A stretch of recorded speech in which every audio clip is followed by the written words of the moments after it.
Kembali lagi di Cerita Cinta Channel. Jangan lupa like, comment, and subscribe ya. Terima kasih.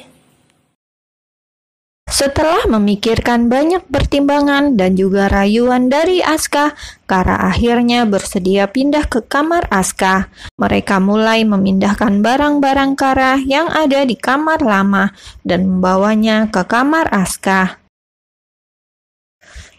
Capek banget. Kara merebahkan tubuhnya di kasur milik Aska yang entah muat atau tidak dipakai tidur berdua. Mel, menurut kamu pernikahan kita akan seperti apa? Tanya Aska yang kini ikut merebahkan diri di sebelah Kara. Tempat tidur itu terasa sempit. Aska pikir itu karena boneka-boneka Kara yang memenuhi tempat tidur.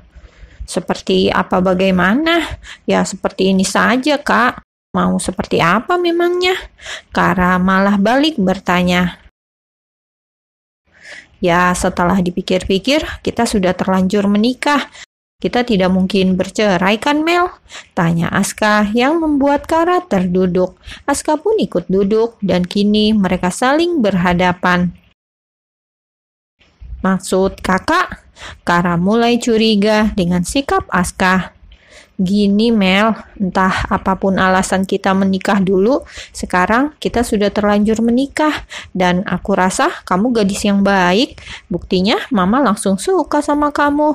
Hal yang belum tentu terjadi dengan wanita lain jika kita berpisah.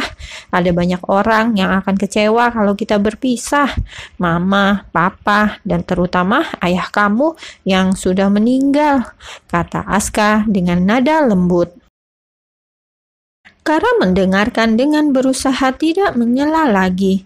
Mama Dita mengajarkannya untuk bersikap baik sebagai istri. Salah satunya adalah mendengarkan dulu apa yang suaminya katakan. Mel, kamu udah gak punya siapa-siapa. Kenapa kita gak coba buka hati untuk menerima pernikahan ini? Setidaknya kita coba dulu, Mel. Kalau memang gak bisa, baru kita pikirkan lagi. Kamu paham maksud aku? Kara menunduk, mendengarkan, dan menelaah apa yang suaminya katakan. Apa kamu rela kehilangan Mama Dita setelah kita bercerai? Belum tentu kamu mendapatkan mertua sebaik Mama. Kali ini Kara mengangguk membenarkan apa yang Aska katakan.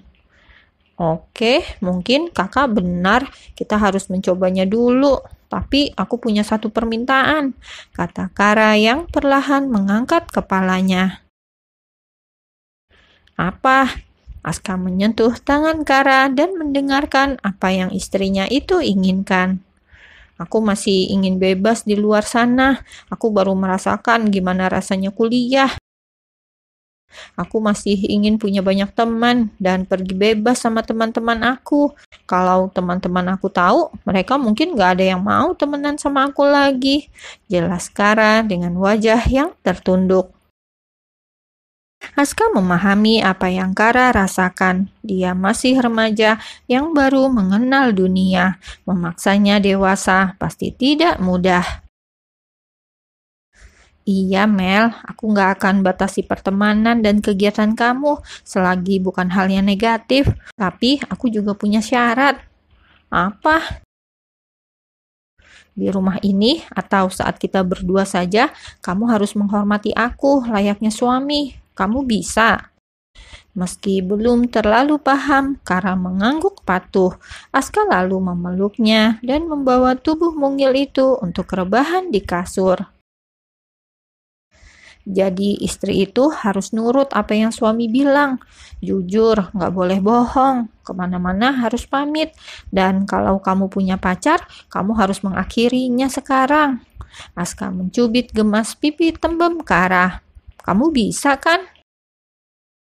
Iya, aku bisa kok putusin Elo. Lagian aku sama Elo itu baru coba-coba aja. Daripada jomblo diledekin terus sama Sally, jawab Kara sambil cemberut. Sekarang dia harus memikirkan cara bicara dengan Elo untuk mengakhiri hubungan yang baru berjalan beberapa bulan itu. Kara terbangun di pagi yang masih gelap. di kamar yang berbeda dengan keadaan yang berbeda pula. Dia sangat kaget saat merasakan dekapan hangat tangan Aska yang tidur di belakangnya. Saking kagetnya Kara, gadis itu sampai mendorong tubuh suaminya, tapi malah dia sendiri yang terjatuh dari kasur.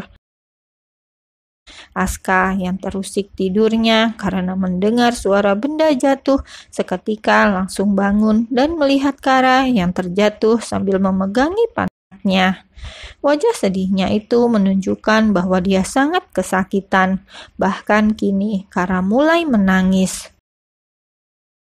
"Kamu kenapa, Mel?" Aska turun dari kasur dan memeriksa keadaan istrinya itu. "Sakit, Kak." Kara semakin menangis sambil terus mengusap bagian tubuhnya yang terasa sakit akibat jatuh dari kasur. "Lagian kamu banyak tingkah, sudah dipeluk juga tetap saja bisa jatuh. Gimana sih?" Aska hanya berani mengusap pinggang dan punggung Kara saja karena takut gadis itu tidak mengizinkan dan malah akan membuatnya marah.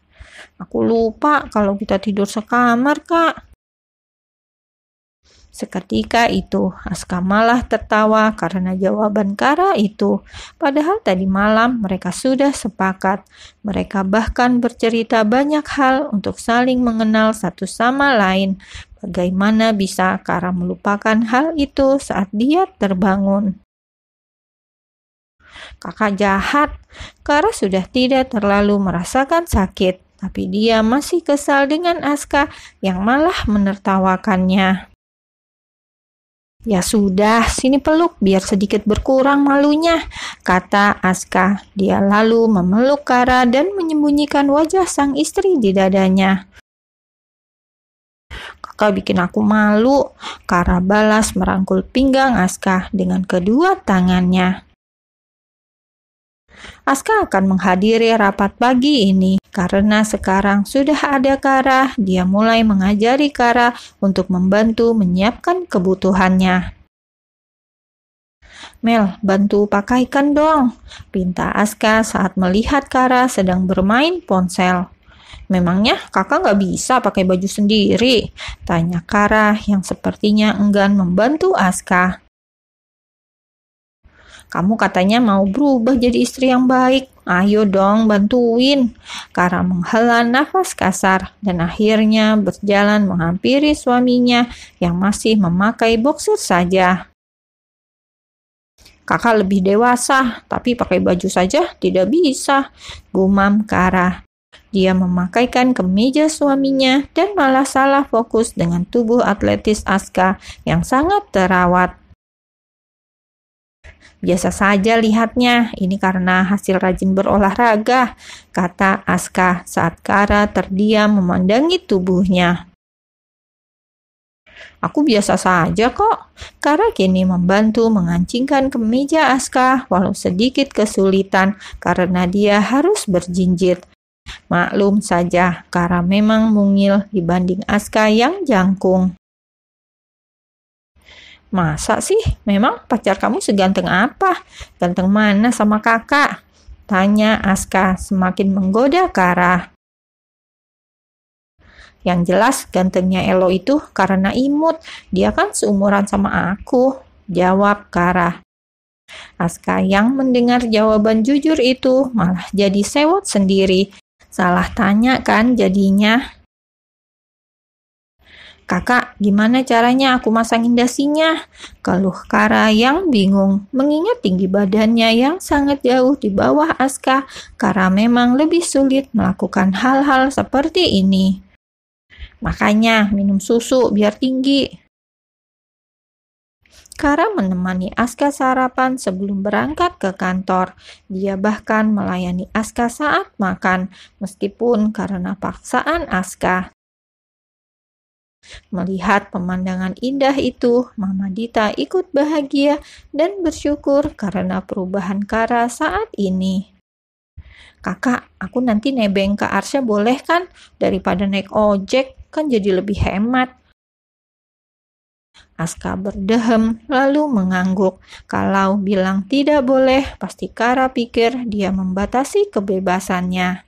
Tapi ingat, cuma nebeng, gak lebih.